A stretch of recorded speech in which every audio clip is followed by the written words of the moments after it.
Morning student. Heat second law of thermodynamics जो कि 11th class में है और मेडिकल के लिए आईटी मेन और एडवांस। मेडिकल और आईटी मेन में अब बहुत सारा क्वेश्चन आता है और बहुत ज़्यादा इजी है। छोटा लेक्चर है, जस्ट एक लेक्चर थ्योरी और एक लेक्चर क्वेश्चन, 2 लेक्चर में कंप्लीट हो जाएगा और हर साल आता है मेडिकल में क्वेश्चन, आईटी मेन में। एडवांस में इससे क्वेश्चन नहीं है। आईटी मेन और मेडिकल के लिए सेकेंड लॉ ऑफ थर्मोडायनेमिक्स और उसमें हमें पढ़ना है heat engine and refrigerator.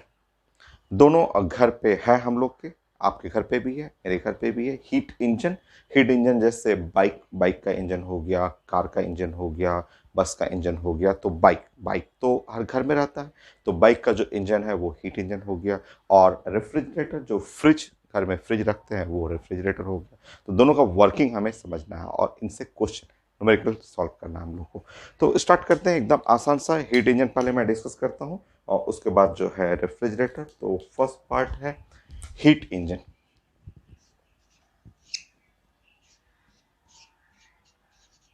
Heat engine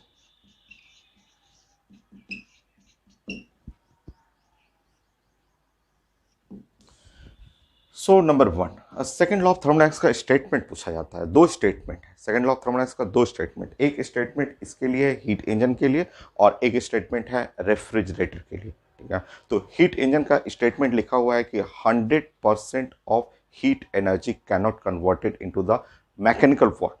तो इसका मतलब क्या है, क्यों नहीं कन्वर्ट हो रहा है, 100% इफिशिएंसी क्यों नहीं है, वो मैं समझा दूंगा आपको। आप पहला लाइन लिखेंगे कि सेकेंड लॉ ऑफ थर्मोडायनेमिक्स कि 100% of heat energy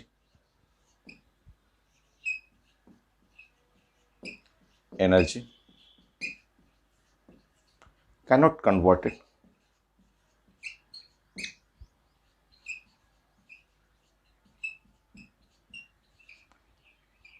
into mechanical work.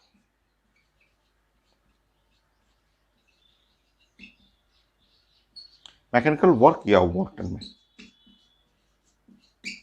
ये मतलब इफिशिएंसी ऑफ हीट इंजन, ये हीट इंजन का इफिशिएंसी जो है वो कभी 100% नहीं हो सकता है, कभी भी 100% नहीं हो सकता है। क्यों, वो मैं डिस्कस कर लूँगा, मैं बताऊंगा इसी टॉपिक में। तो 100% of heat energy can not converted into the mechanical work, ये स्टेटमेंट है सेकेंड लॉ ऑफ थर्मोडायनेमिक्स का। Second law of thermodynamics.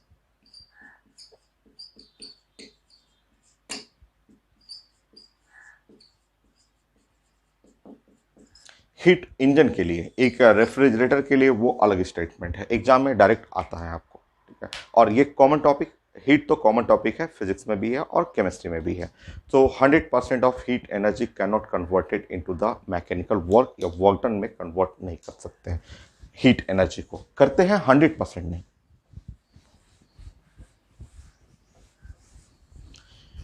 Heat engine हमें डिजाइन करना है, हीट इंजन के कंपोनेंट क्या क्या है मैं डिस्कस कर देता हूं और फिर उसके लिए हमें फॉर्मूला प्लानिंग करना है, वो मैं समझा देता हूं। एक ऐसा फिगर हमें बनाना है, जस्ट वेट करिएगा, वेट करिए, मैं सारा एक एक पार्ट को इसमें मैं स्प्लिट करना सिखाऊंगा।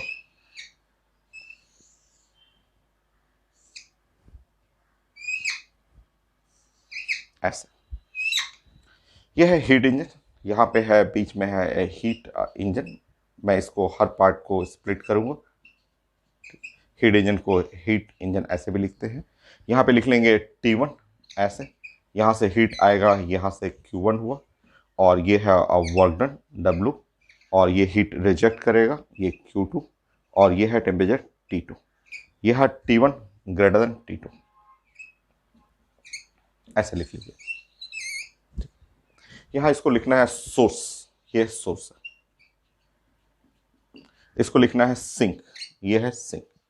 सोर्स एंड सिंक मैं समझाऊंगा सारा चीजें।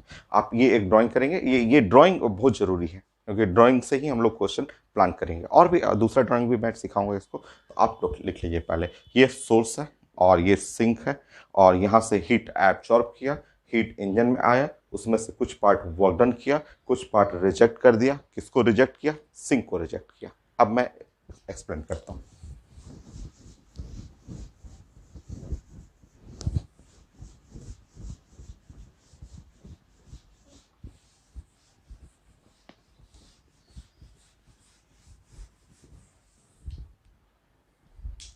सोर्स।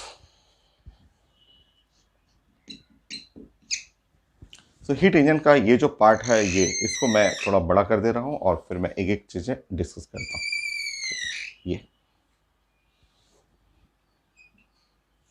ये है Q1 कर लेंगे और T1 कर लेंगे। देखिए हीट इंजन, हम लोग बाइक को देखते हैं ना, बाइक का इंजन थोड़ा दिखता है, बाहर से दिखता है, अंदर का पार्ट तो नहीं दिखता है, अंदर कैसे वर्क कर रहा है, बट बाहर से दिख रहा है। आप बताइए, जो पेट्रोल जो टैंक है जहाँ पे आप पेट्रोल जस्ट फिल कराते हैं, उसके नीचे कार्बोरेटर लगा रहता है। तो आप देखेंगे ध्यान से बाइक के इंजन को, तो बाइक का जो इंजन है जहाँ पे पेट्रोल टैंक है, वहाँ पे जस्ट नोजल के थ्रू ड्रॉप ड्रॉप पेट्रोल गिरते रहता है और नीचे गिरेगा एक कार्बोरेटर। कार्बोरेटर जो है वहाँ वहाँ पे होता है, बर्निंग होता है, फ्यूल बर्न करता है। तो जहाँ बर्न किया फ्यूल, जो कंबसन चैम्बर है, वही है सोर्स। सोर्स देखिए, सोर्स जो है T1, जो सोर्स देख रहे हैं वो कंबसन चैम्बर हो गया। बाइक में दिखता है, बाहर से दिखेगा कंबसन चैम्बर, बट वो फ्लेम नहीं दिखेगा क्योंकि वो इंटरनल कंबसन इंजन है, अंदर में बर्न करता है। बट चैम्बर दिखता है, कार्बोरेटर उसको बोलते हैं। पेट्रोल जो टैंक है उसके जस्ट नीचे एक कार्बोरेटर लगा रहता है, जिसके अंदर कंबसन, फ्यूल का कंबसन, जो एयर को फिल्टर करता है, एयर से ऑक्सीजन लेकर के पेट्रोल का ड्रॉप ड्रॉप गिरेगा और वो बर्निंग करता है। तो वो हाई टेम्परेचर रिजर्वायर जो बाइक के अंदर जो है वो कार्बोरेटर वाला सेक्शन हो गया, जहाँ टेम्परेचर हाई रहेगा। वो बर्न करके सारा एनर्जी हीट इंजन को दे देगा। वो इंजन उसमें से कुछ पार्ट को, सारा नहीं, सारा तो नहीं वर्क डन में कन्वर्ट करेगा, कुछ पार्ट को वो वर्क डन, उसके चेन जो होते हैं, उसके अंदर पिस्टन लगा रहता है, उसके अंदर लैंड पिस्टन, क्रैंक मैकेनिज्म होता है कि अप डाउन होगा, जिसको रोटेशन में कन्वर्ट कर देगा। तो ये वर्क डन, जिससे बाइक आपका चलने लगेगा और बहुत सारा एनर्जी लॉस कर देता है। ये लॉस, सिंक क्या है? सिंक एटमॉस्फेयर है। जो साइलेंसर, जो धुआं निकलता है ना, बाइक जब आप स्टार्ट करते हैं तो साइलेंसर के रास्ते से बहुत सारा धुआं निकलता है। धुआं कहाँ मिल जाएगा? सिंक में। सिंक ये एटमॉस्फेयर है, लो टेम्परेचर इसको बोलते हैं। तो ये बाइक से इमेजिन करेंगे तो सब चीज़ दिख जाएगा यहाँ पे कि ये हाई टेम्परेचर कंबसन चैम्बर हो गया। वो सारा जितना बर्निंग हुआ, हीट एनर्जी पास करेगा इंजन को, इंजन उसमें से कुछ पार्ट को लेकर के वर्क कर देगा, जिससे बाइक आगे बढ़ेगा। और बहुत सारा एनर्जी को सिंक को रिजेक्ट कर देता है। वो सिंक एटमॉस्फेयर, जो कि साइलेंसर से जो धुआं निकलता है, वो धुआं एटमॉस्फेयर में मिल जाता है। तो अब आप यहाँ पे लिखेंगे T1, ये जो है सोर्स है। सोर्स को हम लोग बोलते हैं हाई टेम्परेचर। सोर्स जो है वो हाई टेम्परेचर, हाई टेम्परेचर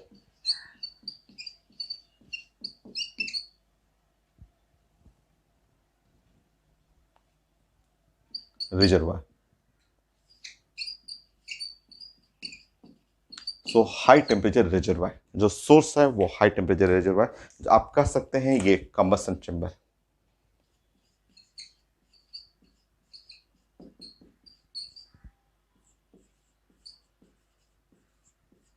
ये कंबसन चैम्बर, जहाँ पे बर्निंग होता है, फ्यूल का बर्निंग है। ये टेम्परेचर T1 जो है वो ग्रेटर देन T2, T2 से ज़्यादा है, ये हाई टेम्परेचर। ठीक है। और ये Q1, ये जो Q1 है, Q1 जो है heat gain by heat engine. जो हीट इंजन यहाँ है उसने हीट गेन किया। तो एक एक टर्म को हम लोग एक एक एक्सप्लेन करेंगे हम लोग। तो यहाँ पे लिख लेंगे Q1 is the heat gain, heat absorb और gain by heat engine, heat engine. तो heat gain by heat engine, heat engine जो हीट गेन कर रहा वो हो गया। ठीक है। सो आपको समझना है, सोर्स जो हो गया हाई टेम्परेचर रिजर्वायर, या आप कंबसन चैम्बर कर सकते हैं। वहां हाई टेम्परेचर है, वहां से हीट रिजेक्ट करेगा और हीट एब्जॉर्ब करेगा यहां से हीट इंजन। Now next.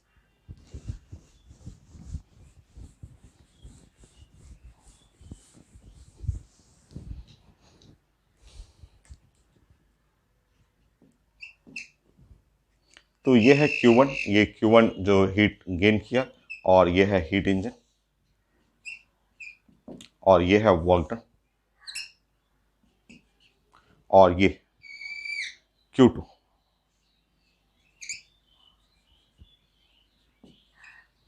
और ये कर लेंगे आप सिंक, ऐसे कर देंगे। ये है T2, T2। जहाँ पे T2 और लेस देन T1, इसको आप बोलेंगे सिंक। वो जो सोर्स हो गया ये सिंक आप बोलेंगे इसको, सिंक। सिंक के लिए लिखेंगे लो low temperature reservoir. So sink is called low temperature.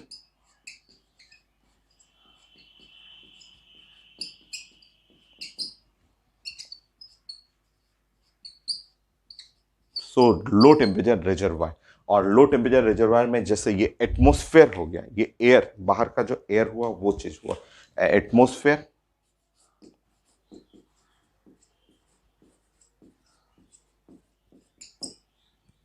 या एयर, एटमॉस्फेयर एयर या एयर जो हो गया। और ये है वर्क डन, इसको लिखेंगे W द वर्क डन।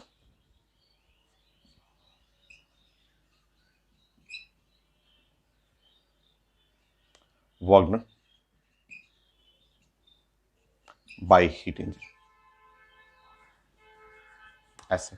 और Q2 आप क्या बोलेंगे? Q2 is the heat rejected या heat loss by engine. So heat, वहां पे हीट गेन है।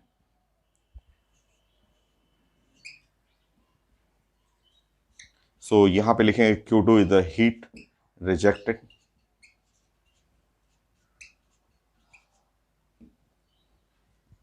Bye heat engine.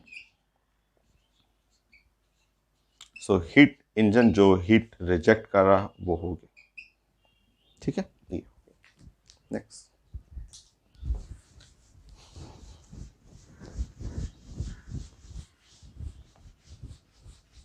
इस फिगर को हम लोग छोटा, थोड़ा सा छोटा करते हैं तो इस तरह से भी लिखते हैं। हीट इंजन का ये फिगर जो हो गया उसको हम लोग ऐसे भी प्रेजेंट करते हैं, ऐसे लिख करके,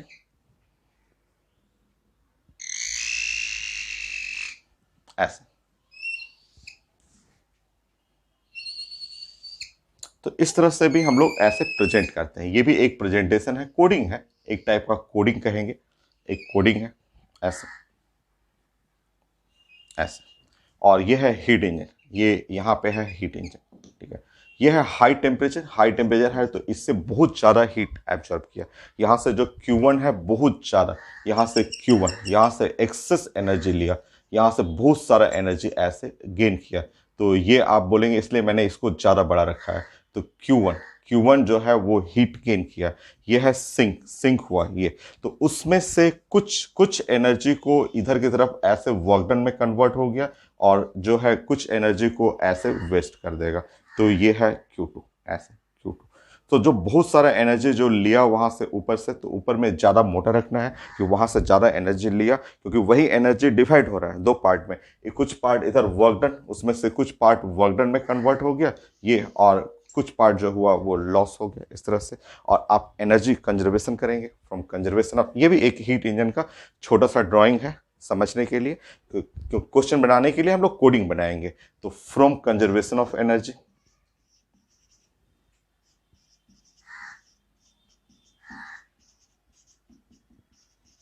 ऑफ एनर्जी। तो एक तो ये काफी हम लोग का कॉमन है कि हीट जो आया है वो जो है वर्क डन किया, और प्लस Q2, ऐसे। ये है इक्वेशन नंबर 1, ये इक्वेशन नंबर 1 हो जाएगा, ठीक है। एनर्जी कंजर्व करेंगे तो इक्वेशन नंबर 1 ये मिलेगा हम लोग को। From conservation of energy Q1 is equal to W plus Q2, ये इक्वेशन नंबर 1 हो गया। और आप जानते हैं कि ये है आउटपुट, ये जो वर्क डन हुआ इसको बोलेंगे आउटपुट, और ये जो आ रहा है वो साइंस में हो गया इनपुट, इनपुट हो गया। तो इफिशियंसी आप जानते हैं, efficiency of heat engine output by input बना लेते हैं इफिशियंसी। तो ये फिगर है जिससे हम लोग बहुत चीजें सॉल्व कर लेंगे। सो इफिशियंसी ऑफ हीट इंजन, सो लिखिए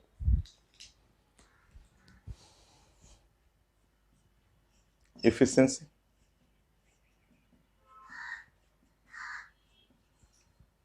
ऑफ हीट इंजन।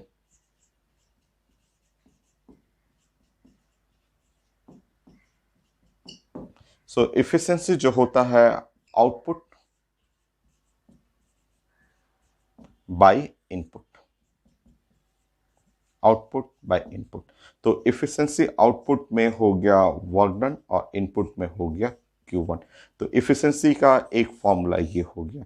आप चाहें तो वर्क डन की जगह Q1 माइनस Q2 रख सकते हैं। तो इफिशिएंसी का दूसरा फॉर्मूला वर्क डन की जगह Q1 माइनस Q2 और डिवाइड बाय Q1, ऐसा कर सकते हैं। ये है इफिशिएंसी के लिए नेक्स्ट फॉर्मूला। चाहे तो आप इफिशिएंसी में ऐसे प्रेजेंट कर सकते हैं। So efficiency is equal to 1 minus Q2 by Q1, ऐसे भी लिख सकते हैं।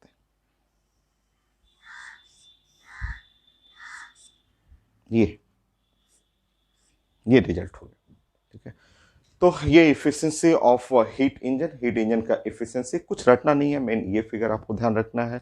और इसमें थोड़ा सा चेंज भी करेंगे। अगर एक तो ये है कॉमन रिजल्ट है, बट इफिशिएंसी अगर कार्नोट इंजन हम लोग को पढ़ना है, क्वेश्चन कार्नोट इंजन के लिए रहता है, तो ये जो Q2 है, Q2 के जगह आप T2 रख सकते हैं, टेम्परेचर इन केल्विन, और Q1 के जगह आप T1 यूज कर सकते हैं। तो इसी में अगर इफिशिएंसी में अगर पूछा जाएगा कि efficiency of Carnot heat engine,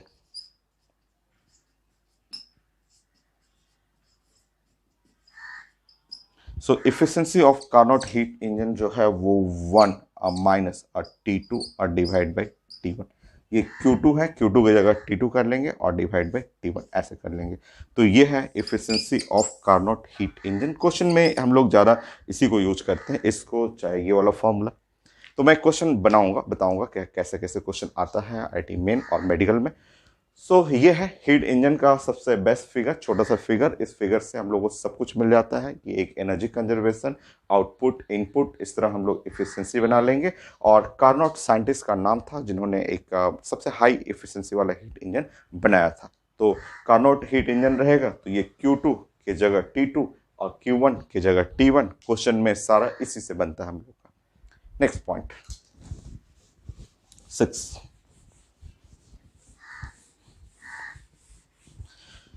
तो फर्स्ट पॉइंट हीट इंजन हो गया। अब छोटे छोटे कुछ और पॉइंट आपको स्टडी करना है। 6 पॉइंट की सबसे पहला लाइन मैंने क्या लिखवाया था, सेकेंड लॉ ऑफ थर्मोडायनामिक्स की 100% of heat energy can not converted into mechanical work.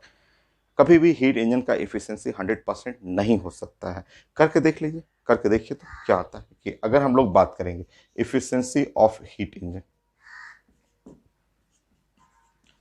क्योंकि बेस्ट हीट इंजन तो यही है, कार्नोट जो साइंटिस्ट थे उन्होंने ही सबसे बेस्ट हीट इंजन बनाया था, T2 बाई T1 ये था, ये रिजल्ट। ठीक है, नाउ हम लोग प्लान करते हैं, ये भी आया हुआ है हर एग्जाम में क्वेश्चन की, व्हेन इफिशिएंसी इज 100%। देख लीजिए, व्हेन इफिशिएंसी इज 100%, 100% का मतलब, और इफिशिएंसी 100% का मतलब हो गया 1। जैसे इफिशिएंसी 1 करेंगे तो 1 is equal to 1 minus T2 और डिवाइड बाई T1 ऐसा हो गया। ये 1 एंड 1 कैंसिल हो गया और इस तरह देखेंगे तो T2 by T1 must be equal to 0। So solve करेंगे तो T2 must be equal to 0। 0 हुआ केल्विन, 0 केल्विन। फिर से ध्यान रखिए, 0 केल्विन, क्या आप समझ रहे हैं? T2 0 केल्विन, T2 ये है, ये यहाँ के बारे में बात कर रहे हैं।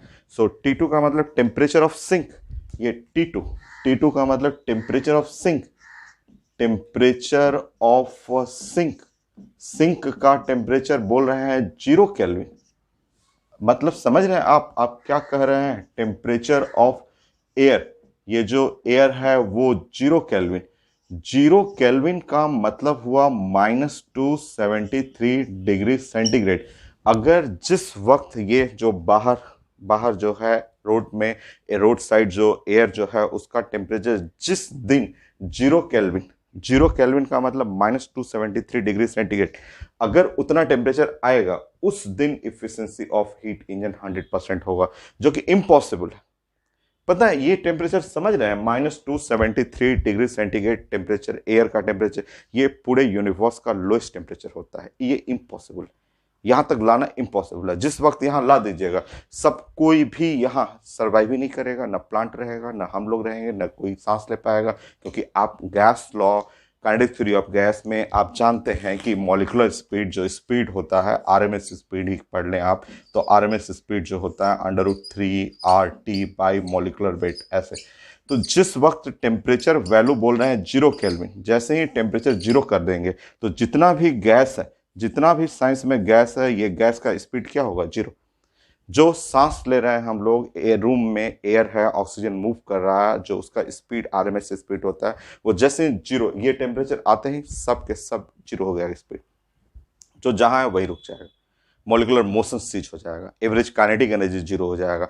जब ऑक्सीजन यहीं पे खड़ा हो जाएगा तो आप सांस कैसे लीजिएगा? पूरा बॉडी फ्रीज कर जाएगा, खत्म हो जाएगा। तो पूरा यूनिवर्स ही खत्म, ना तो प्लांट, ना एनिमल, ह्यूमन, कुछ नहीं रहेगा। तो बाइक चलाएगा कौन? तो ये इम्पॉसिबल है, ये 100% इफिशिएंसी इम्पॉसिबल है। आप सोच रहे हैं कि आप एक साइंटिस्ट बनेंगे और एक ऐसा इंजन बनाएंगे कि जिसकी इफिशिएंसी 100% हो, इम्पॉसिबल। अगर 100% इफिशिएंसी चाहिए तो 100% इफिशिएंसी बनाने के लिए ये तभी पॉसिबल है जब सिंक एटमॉस्फेयर का टेम्परेचर 0 केल्विन आ जाए। 0 का मतलब -273 डिग्री सेंटीग्रेड। इतना लो टेम्परेचर जब एयर का आएगा तो सब चीज खत्म हो जाएगा, मॉलिक्यूलर मोशन सीज हो जाएगा। हम लोग, मैं जहां हूं वहां खड़ा रह जाऊंगा, ऑक्सीजन वहीं खड़ा रह जाएगा, कोई सांस नहीं लेगा, प्लांट खत्म, एनिमल खत्म, ह्यूमन बॉडी खत्म। तो पूरा यूनिवर्स क्या, अर्थ पूरा डिस्ट्रॉय, खत्म हो जाएगा। तो वो पॉसिबल नहीं है, ठीक है। तो आप जानते हैं कि ये एब्सोल्यूट 0 टेम्परेचर है, नॉट पॉसिबल। इसीलिए मैंने स्टार्टिंग का फर्स्ट लाइन लिखवाया था कि 100% of heat energy can not converted into the work done.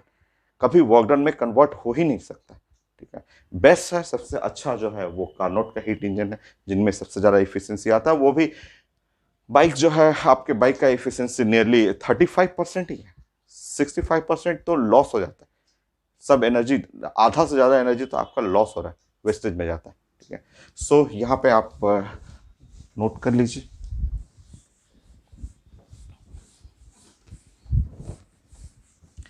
So अगर efficiency, when efficiency 100%, efficiency 1, then T2 is equal to 0 Kelvin, temperature of sink 0 Kelvin, या temperature of air, ये इस temperature को जानते हैं कि lowest temperature, absolute 0 temperature,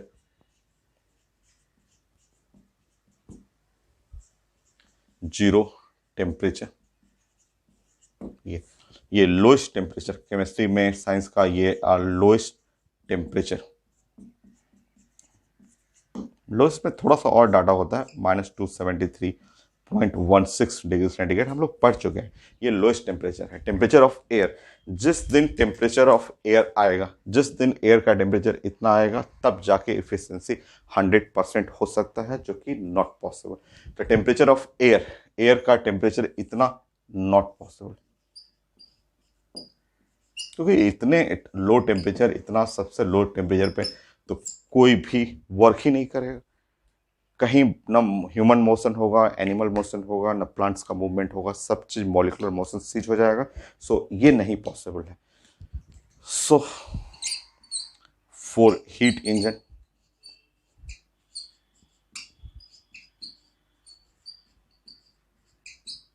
efficiency कभी भी 100% नहीं हो सकता है, कभी भी पॉसिबल नहीं। कार्नोट इंजन है, कार्नोट इंजन को बोलते हैं कि हैज मैक्सिमम इफिशियंसी, ये इनका इफिशियंसी सबसे ज़्यादा होता है। तो छोटा छोटा आप पॉइंट नोट कर लेंगे, 6, 7।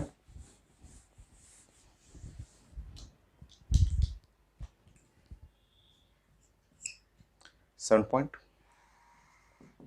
जनरल हीट इंजन हम लोग बात करते हैं। जनरल जो है हीट इंजन, इसके लिए आप डिफाइन करते हैं, तो यहाँ बोलते हैं output work done divide by input, input में Q1, या आप लिखते हैं 1 माइनस Q2 और डिवाइड बाय Q1। ये है जनरल हीट इंजन, जिसका इफिशियंसी का ये फॉर्मूला। अगर हम लोग कार्नोट हीट इंजन बनाएंगे तो उसका इफिशियंसी अलग हो जाएगा।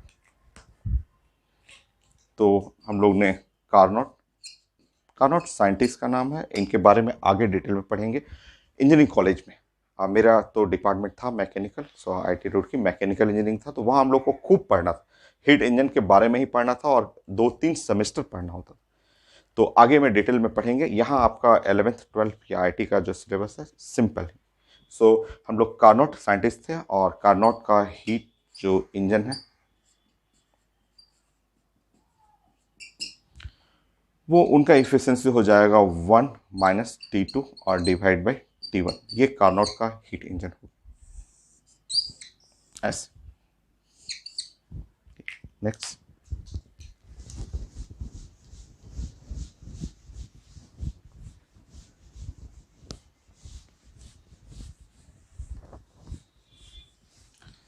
छोटा सा रिजल्ट है। रिजल्ट जानना है कि Carnot heat engine has maximum efficiency. जितने भी इंजन आप बनाते हैं, जैसे ये एक जनरल इंजन हुआ और ये साइंटिस्ट का कार्नोट का बनाया हुआ, तो इसका एफिशिएंसी ज़्यादा होगा। तो Carnot engine has maximum efficiency. बस छोटा सा रिजल्ट ही है, Carnot engine has maximum efficiency.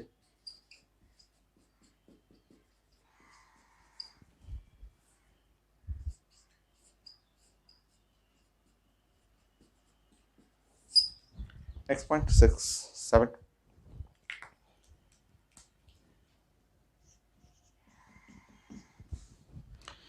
Generally efficiency of automobile, जो आपका बाइक है उसका इफिशियंसी 35%, 30 to 40 होता है, तो एवरेज मैं ले रहा हूँ 35%। तो जनरली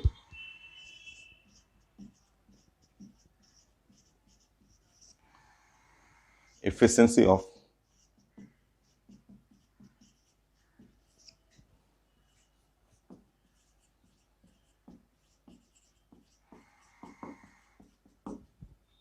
engine is 35%। और या फिर आप लिख सकते हैं लाइज बिटवीन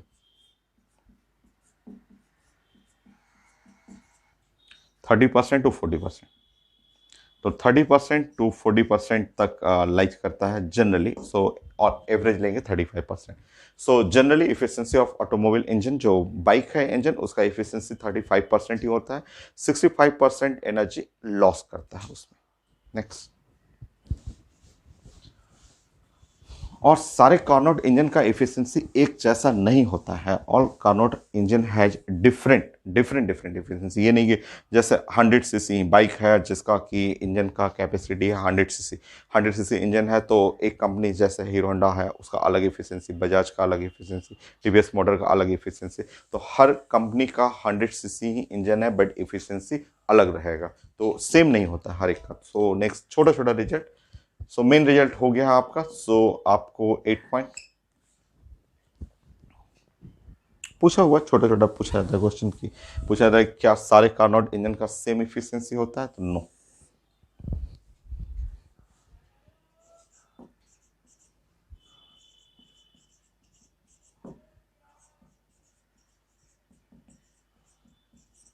ये ऑप्शन में था कि all Carnot engine have same efficiency, same efficiency.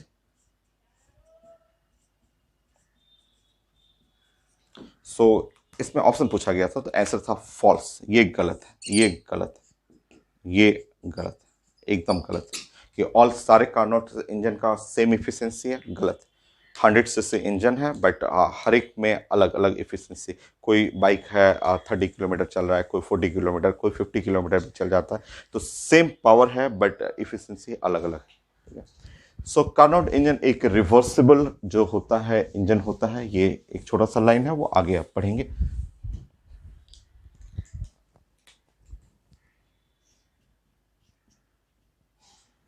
So Carnot engine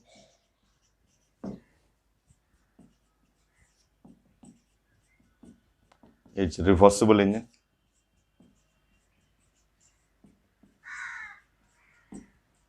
cyclic engine. So reversible cyclic engine, ये आगे हम लोग को पढ़ना होता है। तो कार्नोट इंजन जो होता है वो रिवर्सिबल, रिवर्सिबल जिसमें इंजन के अंदर जो पिस्टन होता है अप डाउन, ऐसे अप डाउन लेफ्ट राइट ऐसे मूव करता है, तो वो रिवर्सिबल साइक्लिक इंजन के कैटेगरी में आता है आपको। तो फाइनली हीट इंजन कंप्लीट हुआ। सो आप एक बार फिर से यहाँ पे एक छोटा सा बस एक लास्ट पॉइंट आप ऐसे नोट करेंगे कि छोटा सा बस हमें रिजल्ट इतना ही जानना है, इतना रिजल्ट से मेरा सारा काम हो जाता है। तो ये है मेरा हीट इंजन। ऐसे इस तरह से कोडिंग करेंगे तो हम लोग का इजी होगा कि ये है टेम्परेचर T1, हाई टेम्परेचर है T1, और ये है हीट इंजन है, यहाँ हीट इंजन है, ऐसे बना लेंगे। और ये है वर्क डन ऐसा, और ये है सिंक हुआ, सिंक का टेम्परेचर है T2। यहाँ से बहुत ज़्यादा हीट लेना है, यहाँ से हीट गेन करना है और बहुत ज़्यादा हीट गेन करना है, क्योंकि ये Q1 ज़्यादा हीट गेन करना है। इसमें से थोड़ा सा ही वर्क डन होता है, वर्क डन बहुत ज़्यादा नहीं होता है, क्योंकि इसका देख रहे हैं कि वर्क डन सिर्फ 30% ही होता है, तो ये वर्क डन है। बाकी बहुत सारा एनर्जी जो है वो लॉस कर जाएगा, यहाँ से एनर्जी लॉस कर जाएगा ये। तो बस इतना फिगर जानेंगे ना, इससे भी हमारा सब काम हो जाता है। तो पहला हमें करना है conservation of energy. Conservation of energy में Q1 इज इक्वल टू और W प्लस Q2, ये है कंजर्वेशन ऑफ एनर्जी के लिए ये। नेक्स्ट अगर हम लोग इफिशियंसी के लिए बात करेंगे तो इफिशियंसी जो है वो आउटपुट, इफिशियंसी आउटपुट हुआ, और आउटपुट बाय इनपुट, इनपुट है Q1 ऐसा। ये है इफिशियंसी के लिए। सॉल्व करेंगे इफिशियंसी, इफिशियंसी में वर्क डन, वर्क डन की जगह आप Q1 माइनस Q2 कर सकते हैं, तो 1 माइनस Q2 बाई Q1। तो क्वेश्चन बनाने के लिए आपको ये फिगर बस छोटा सा जानना है, एनर्जी कंजर्वेशन समझना है, और कार्नोट इंजन रहेगा तो इफिशियंसी, क्योंकि कार्नोट इंजन पे ही हमें क्वेश्चन बनाना है, तो T2 बाई T1 हो गया, यही था heat engine. Next heat pump या रेफ्रिजरेटर, मैं उसके लिए डिस्कस कर देता हूं, बस उसके बाद क्वेश्चन ही है।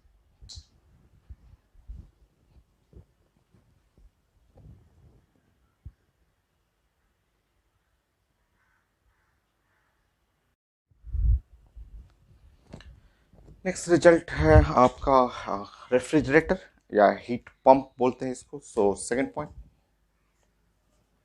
Refrigerator.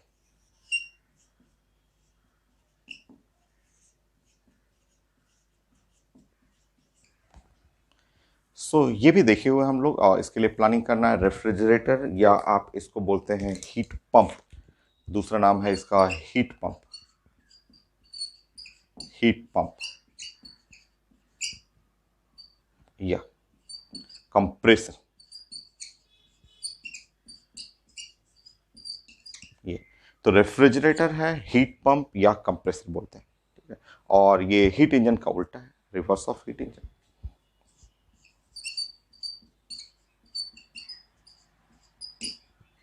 Of heat engine.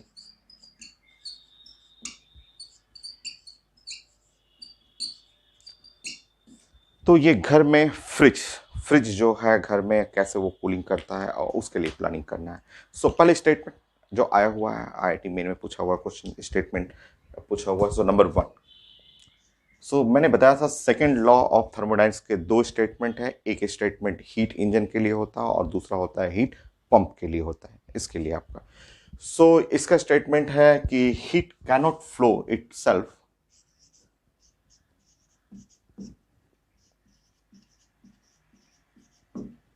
Flow itself from low temperature reservoir to high temperature reservoir।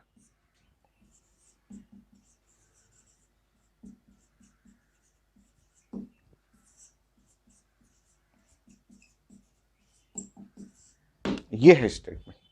तो ये आया हुआ था IIT मेन में पूछा हुआ था ऑप्शन में। तो ये है आपका सेकंड लॉ ऑफ थर्मोडायनेमिक्स। तो सेकंड लॉ ऑफ थर्मोडायनेमिक्स,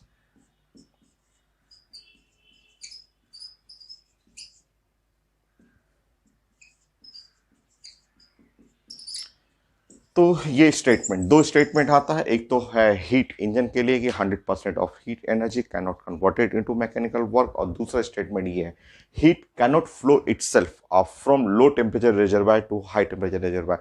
है भी सही भी है, आप जानते हैं कि heat flow from high temperature to low temperature, current flow from high potential to low potential, water fall from high potential energy to low potential energy, ये सब नेचुरल फेनोमेना है। तो अपने से तो कभी फ्लो कर ही नहीं सकता है from low temperature to high temperature.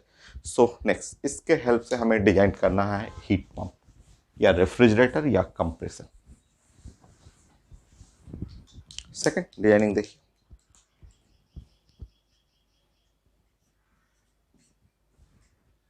So design of heat pump,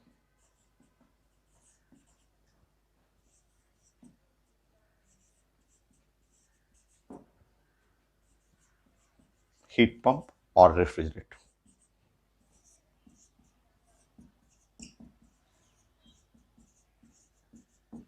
so design करते हैं हम लोग हीट पंप और रेफ्रिजरेटर। इसको भी छोटा फॉर्म में लेंगे, जैसे कि हीट इंजन हम लोग पढ़े हुए हैं उस तरह एकदम छोटा फॉर्मेट में इसको भी कन्वर्ट करेंगे।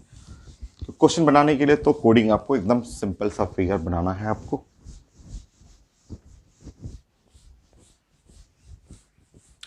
देखिए ये फ्रिज है, फ्रिज हुआ घर का, तो फिगर रुक के बनाने दीजिए मुझे।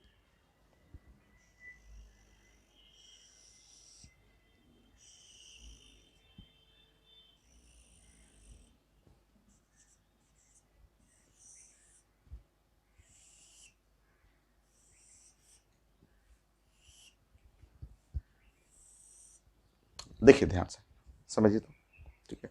और वैसा ही है, थोड़ा सा उल्टा कर रहा हूं मैं, वहां पे वर्क डन उधर था, तो ये है T1 और ये है T2। सबसे पहले समझिए यहाँ पे ये T2, T2 जो है लो टेम्परेचर रिजर्व है।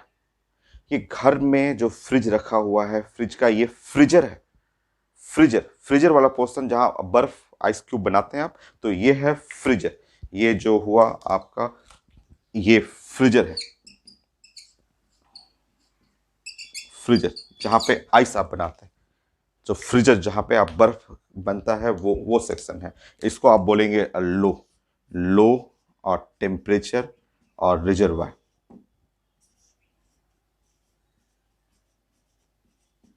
ठीक है। ये हो तो इस फ्रीजर में बर्फ जमेगा, इसमें से हीट क्या करना होता है, रिजेक्ट करना होता है, इसमें से हीट निकालना होगा। तो ये है ये ऐसे, ठीक है। सो ऐसे Q2 करेंगे, ठीक है। तो Q2 क्या है, Q2 तो heat are taken by heat pump या हीट रिजेक्टेड बाय फ्रीजर, ठीक है। तो हीट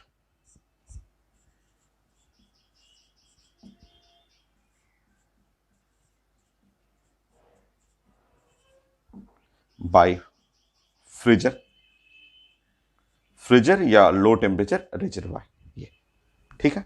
तो ये है जहां पे बर्फ बनेगा और वहां से अगर आइस क्यूब बनाना है तो वो हीट को रिजेक्ट करना है, ठीक है।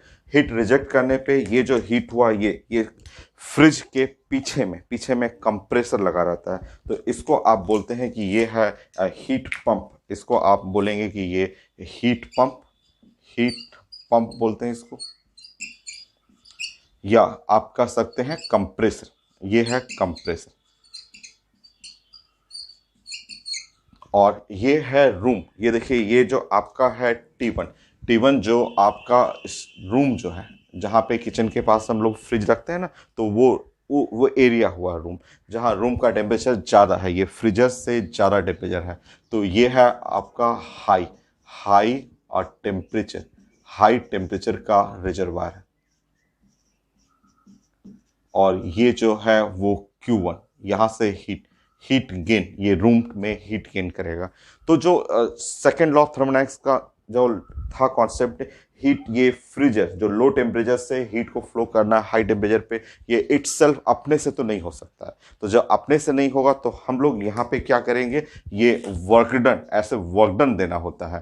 और work done in the form of electric energy. हम लोग फ्रिज को चलाने के लिए इलेक्ट्रिसिटी सप्लाई करते हैं, हम लोग ये प्लग लगाते हैं, जस्ट जो फ्रिज का जो प्लग है स्विच के अंदर जस्ट लगा के, तब ना हम लोग ऑन करेंगे, तो ये यहाँ से इलेक्ट्रिक एनर्जी जाएगा और वो इलेक्ट्रिक एनर्जी जो है वो यहाँ से हीट को रिजेक्ट कर देगा। अपने से तो नहीं हो सकता है, ये लो टेम्परेचर से हीट अपने आप हाई टेम्परेचर पे नहीं फ्लो करेगा। ये है work done in form of electrical energy, work done in form of electric energy.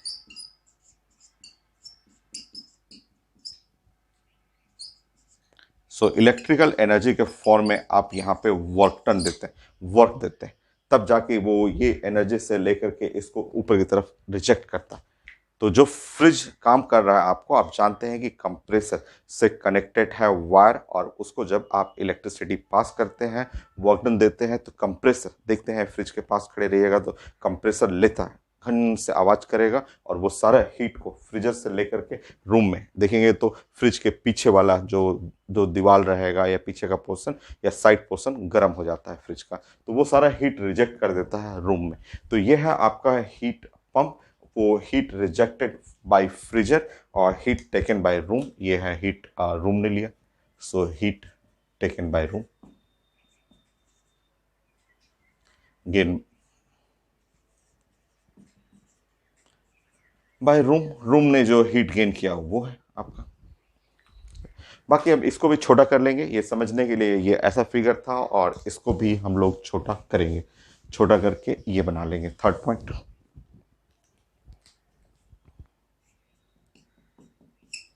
तो इस फिगर को आप ऐसे बनाएंगे,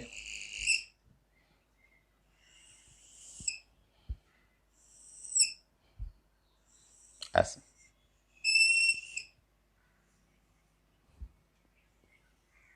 वैसे ही कुछ फिगर है, और ये है हम लोग प्लानिंग कर रहे हैं हीट पंप का, ये हीट पंप है, ठीक है ये।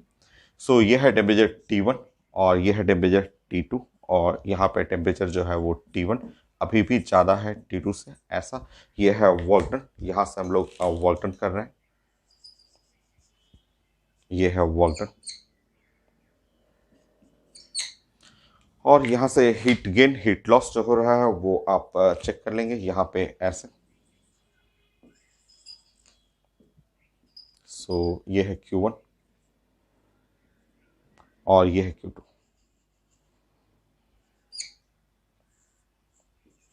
ऐसे। सो अगर हम लोग एनर्जी कंजर्वेशन करेंगे, फ्रॉम कंजर्वेशन ऑफ एनर्जी, तो फंडामेंटल फिगर यही है, ऐसे बड़ा फिगर उस फॉर्म में रहेगा, छोटा ये फिगर बनाइए, प्लान करिए। और from conservation of energy,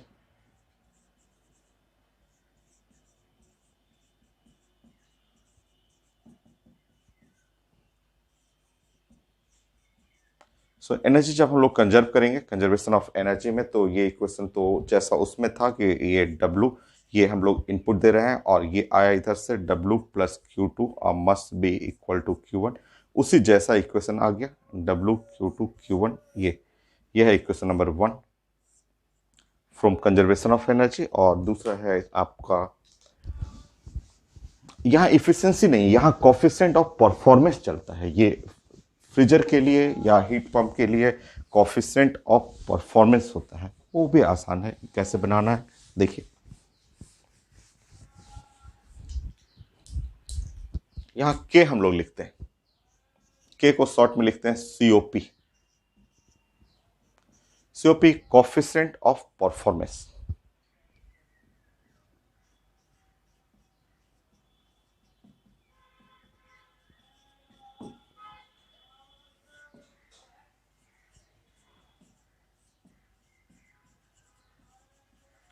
coefficient of performance for heat pump,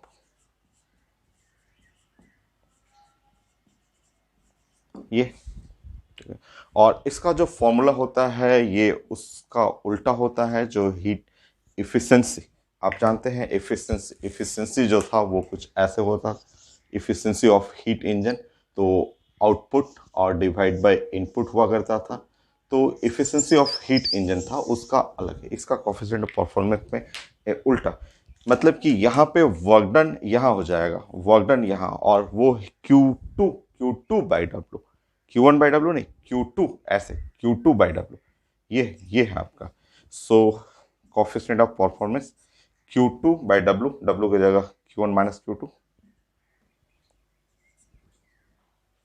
so Q1 minus Q2, ऐसा।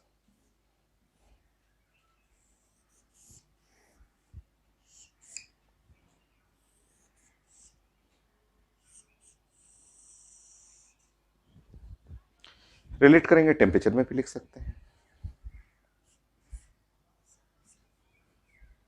1 divide by Q1 minus Q2, Q1 by Q2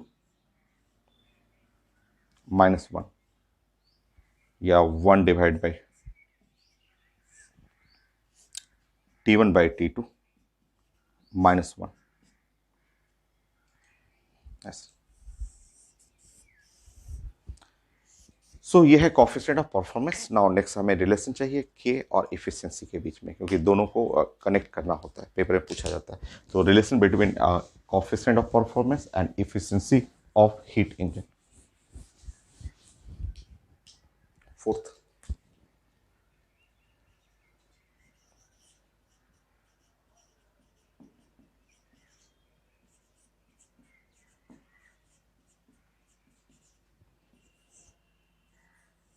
efficiency of heat engine and coefficient of performance of heat pump। कोई याद नहीं करना, तुरंत आप बना लीजिएगा। देखिए, आप जानते हैं इफिशियंसी, इफिशियंसी आप जानते हैं 1 माइनस T2 बाई T1, ये पढ़ा हुआ आपका, ये आप जानते हैं, ठीक है। और कोफिशिएंट ऑफ परफॉर्मेंस जो के जो है कोफिशिएंट ऑफ परफॉर्मेंस है, वो आप जानते हैं, वो 1 बाई यहाँ लिखा हुआ 1 T1 बाई T2 और माइनस 1, ये दोनों को रिलेट करते हैं। दोनों रिलेट करिए, चलिए दोनों रिलेट करते हैं।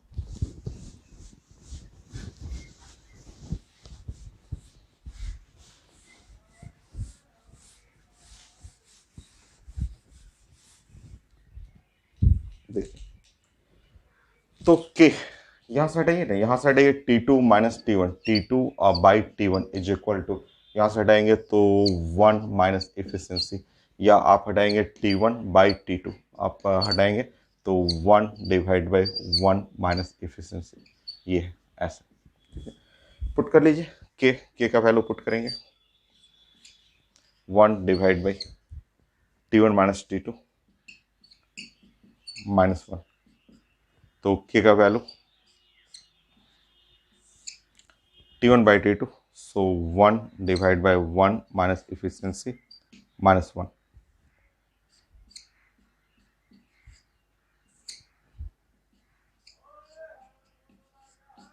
सो के का वैल्यू जो आ गया वो है इफिशियंसी 1 माइनस इफिशियंसी और डिवाइड बाई इफिशियंसी, ये है के एंड इफिशियंसी में रिलेशन हो गया। तो complete heat engine heat pump result यही है, और हम लोग क्वेश्चन डिस्कस करेंगे, बहुत सारा क्वेश्चन। सो एक बार फाइनली हम लोग एक जगह कलेक्ट कर लेते हैं कि एकदम छोटा सा फिगर में कलेक्ट करते हैं। तो क्या हम लोग ने सीखा, तो यहाँ आप बना लीजिएगा हीट और इंजन, छोटा सा एकदम फिगर बना लेंगे, और इधर आप बना लेंगे हीट पंप, क्योंकि हमें बस अपने एग्जाम के लिए इतना बस ध्यान रखना है कि हीट पंप। देखिए, हीट इंजन कुछ ऐसे वर्क कर रहा था,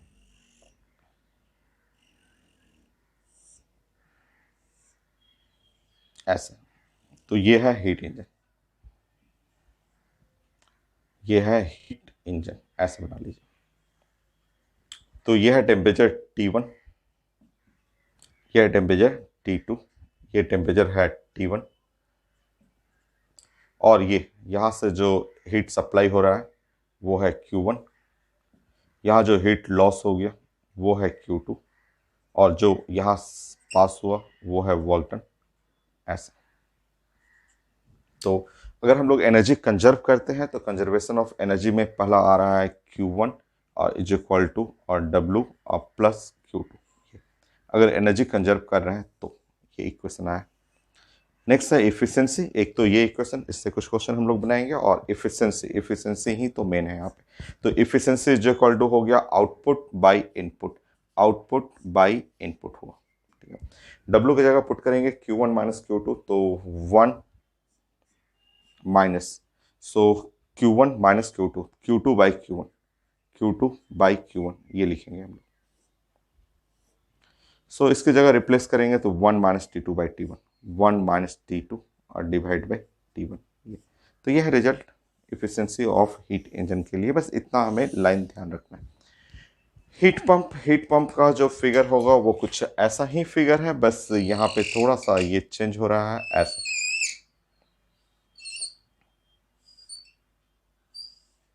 ऐसे।